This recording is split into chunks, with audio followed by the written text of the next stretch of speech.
Hello, in front of me I've got Suzuki Across.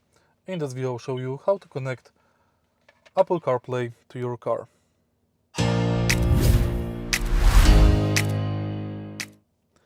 In the beginning, on your smartphone, go to Bluetooth settings, and then on the car go to settings and Bluetooth and devices.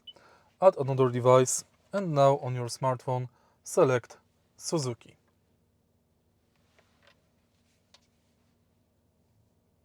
Confirm pairing on both devices.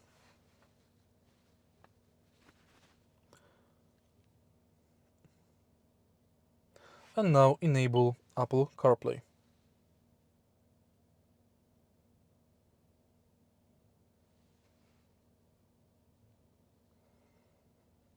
And it's done. If you find this video helpful, please leave like, comment and subscribe.